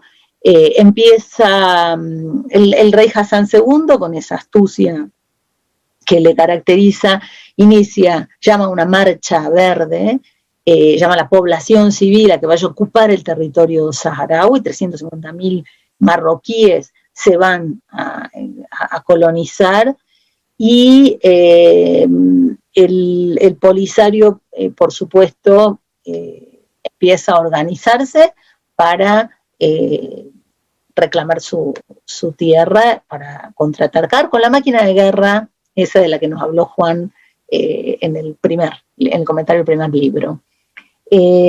Como era bastante notable, esto estamos hablando del año 75-76, hay unas masacres espantosas, con napalm, con fósforo blanco, lo que nosotros ya conocemos, en distintos lugares, y los saharauis continúan su lucha.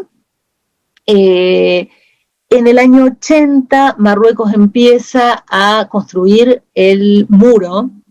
Es un muro de 2.720 kilómetros, como decía Laura, hecho de arena, piedras, alambre, de púa. En realidad ni siquiera es muy alto, pero como tiene entre 7 y 10 millones de minas, entonces pasan las cosas como la que contamos de Salquita, y tanta gente que ha perdido la vida y tantos animales. Y entonces la parte de los saharauis que sale al exilio funda la República Árabe Saharaui Democrática en el año 76, un 27 de febrero, y México en el año 79, es importantísimo decirlo, en septiembre del 79 México reconoce a la República Árabe Saharaui Democrática, que tiene representación diplomática hoy aquí. Mañana vamos a tener al embajador que nos va a contar mucho más sobre esto. ¿Qué es lo que pasa? Van ganando en realidad porque son nómadas, tan no son el mismo pueblo los marroquíes y los saharauis, que los Benei Hassan, que son tanto saharauis como sí son hermanos, pueblo hermano de los mauritanos, pero no de los marroquíes, ellos tienen todo este saber nómada y este saber de hacer la guerra nómada. Y van ganando. Entonces Marruecos saca otra de sus astucias, que es la solicitud, ¿no? La propuesta del alto al fuego para que se pueda realizar el referéndum de autodeterminación del pueblo saharaui. Estamos hablando ya del año 91. En el 91, los saharauis que tienen palabra respetan el alto al fuego, desde el año 91. Y desde el año 91, las Naciones Unidas nombran a una misión, ¿sí?, de Naciones Unidas para el referéndum del Sáhara Occidental, cuyas siglas son MINURSO. La MINURSO está ahí, dizque organizando el referéndum que nunca se pudo llevar a cabo desde el año 91, o sea, y vamos casi para los 30 años. Hay saharauis, por supuesto, generaciones de saharauis que ya nacieron en los campamentos de refugiados. Se pudo de vez en cuando conseguir algunas excepciones de que puedan visitar a sus familiares del otro lado, pero todo es a cuentagotas, porque lo que Marruecos quiere es que voten los marroquíes que actualmente habitan el territorio ocupado y que voten ser una autonomía dentro del Reino de Marruecos, cuando en realidad ni siquiera comparten la lengua, no comparten tradición ni cultura. Es más, hasta tan fuerte es el deseo de imponerles su cultura, que hasta le quieren imponer su propia lengua colonial. O sea, no solo les alcanza con prohibir hablar en Hassanía, que es el árabe que hablan los saharauis, sino que tampoco les permiten hablar en español, porque deben hablar en francés, ¿no? Entonces, lo que tenemos ahí es a un reino de Marruecos que lo que está haciendo es explotar el territorio saharaui. Dice Elías Zambar, el historiador palestino, que la relación con la tierra es como con una mujer, hay quien la ama y hay quien busca poseerla.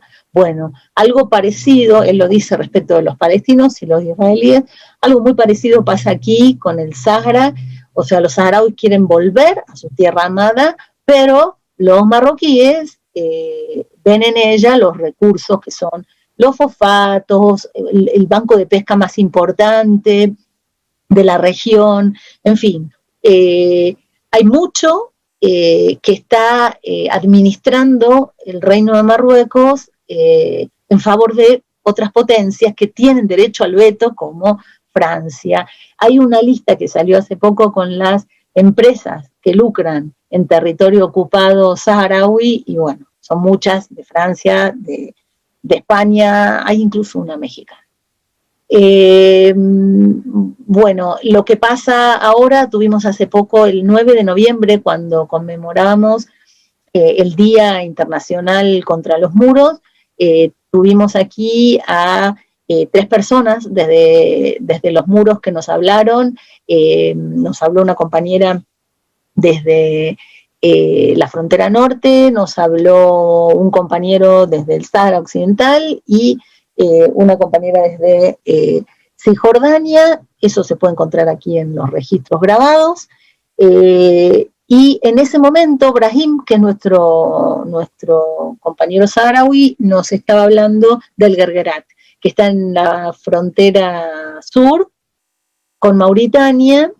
Quiero decir, entre paréntesis, que con Mauritania se logró hacer la paz bastante temprano, o sea, el problema quedó exclusivamente con Marruecos. Pero lo que sí es cierto es que aprovechando uno de los 4 pasos del muro, que es el de Guerguerat, la frontera sur, Marruecos no solo explota los productos de los territorios saharauis, sino que además estaba pavimentando una ruta para poder exportarlos por vía terrestre, que es mucho más barato, a Mauritania y de ahí al resto del mundo. Bueno, fue en ese paso de Guerguerat donde empezaron a protestar pacíficamente los saharauis y donde Marruecos rompió el alto el fuego, aunque bueno, como suele ocurrir, siempre uno empieza una guerra diciendo que fue atacado. Bueno, es el caso y se acusa, aunque por ahora, y eso es más peligroso aún, no dan mucho cuenta de la situación y de las bajas que están ocurriendo. Sí hay una situación de guerra en este momento y hay partes cotidianos que está pasando el Frente Polisario. Marruecos todavía hace de cuenta que no pasa nada y esperemos que no sea porque esté preparando alguna forma más brutal, de esas que ya nos tiene acostumbrados y que en el 2010 vimos en Gdeim Izik. No sé, voy a dejar a mis compañeros que digan algo porque me excedí. Si alguien quiere comentar algo más, por favor.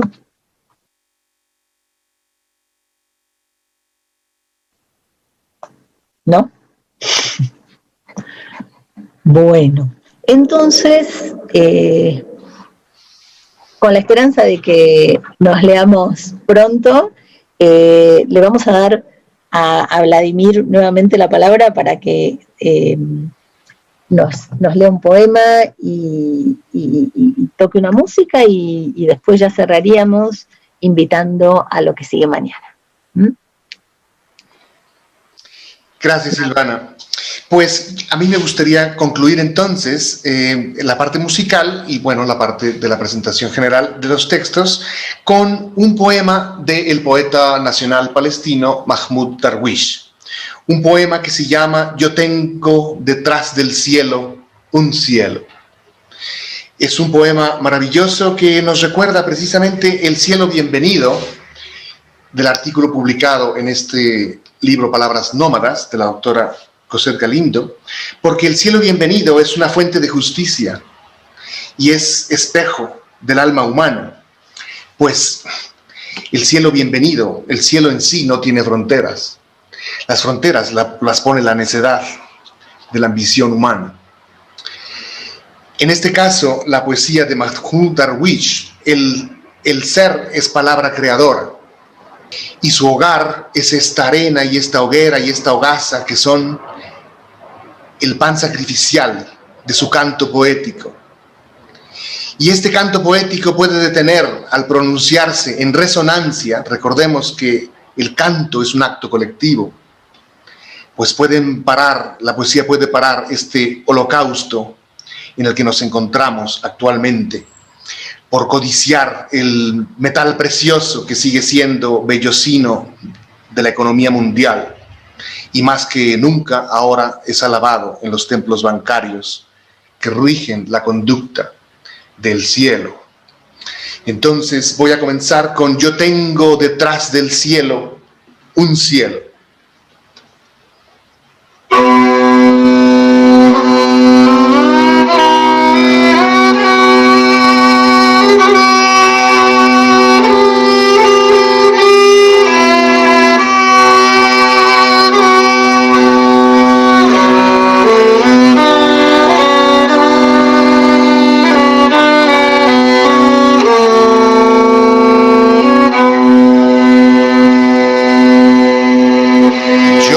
Detrás del cielo, un cielo para regresar, pero continúo puliendo el metal de este lugar y vivo una hora que percibe lo invisible.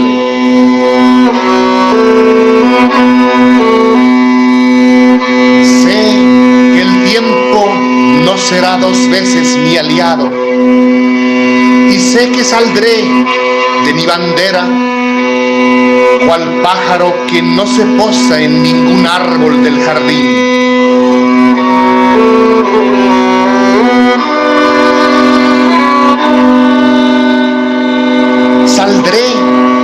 toda mi piel y de mi lengua descenderán algunas palabras sobre el amor por la poesía de Lorca, que habitará en mi alcoba y verá lo que yo he visto de la luna beduina.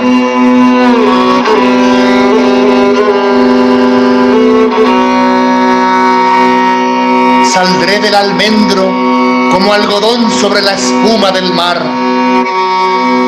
El extranjero ha pasado portando 700 años de caballos. Ha pasado por aquí el extranjero para que el extranjero pase por allí.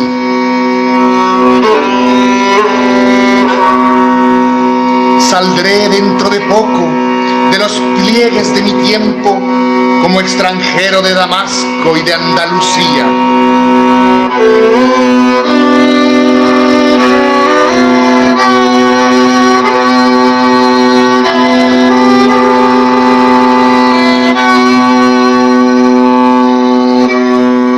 Esta tierra no es mi cielo, pero esta tarde es mía. Las llaves me pertenecen y los alminares y las lámparas, y yo también me pertenezco.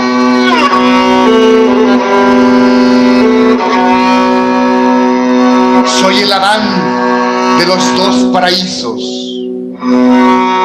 2 veces perdidos. Cazadme despacio y matadme deprisa, bajo mi olivar con Lorca.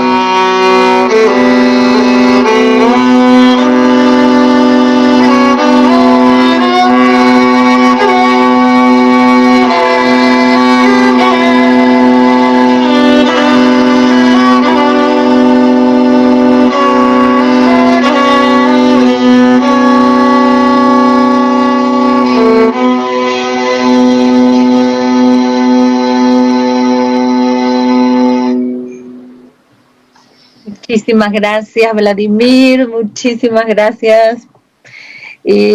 Bueno, aquí hay un comentario más de Jorge Rodríguez, dice: recuerdo que en una de las primeras sesiones nos reunimos con el proyecto del CEIC, yo creo que también era de la UACM, allí se dijo que la intención era lograr vincular la ética con la política. Muchas felicidades, lo han logrado, yo digo, lo hemos logrado, Jorge, tú eres parte en el más amplio de los sentidos. Muchísimas gracias. Como ya nos despedimos, pero con un hasta luego, porque mañana nos vemos a las 5 de la tarde en esta sesión, la tercera sesión con la película Latidos de Mina, de Isidro López Aparicio. Va a estar allí el mismo director y también Mokhtar Lebovic, que es el nuevo embajador saharaui. Vamos a poder hablar más largamente sobre la situación en el Sahara Occidental.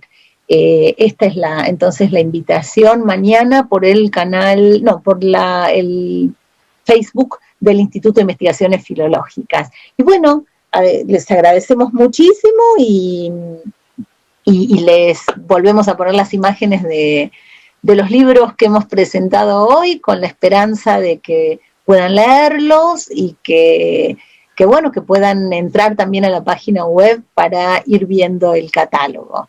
El libro, como les decía, se consigue en el Instituto de Investigaciones Filológicas de la UNAM. Muchísimas gracias a la UNAM por permitirnos esta forma de investigar, que es realmente una manera de darle cuerpo a esa frase tan connotada de libertad de investigación y libertad de cátedra. Poder haber aprendido todo lo que hemos aprendido es porque realmente respiramos libertad en la universidad y se lo agradecemos. Entonces, nos vemos pronto, hasta mañana a las 5 de la tarde. Les agradeceríamos muchísimo que nos ayuden a difundir y que nos alimenten con sus comentarios. Gracias.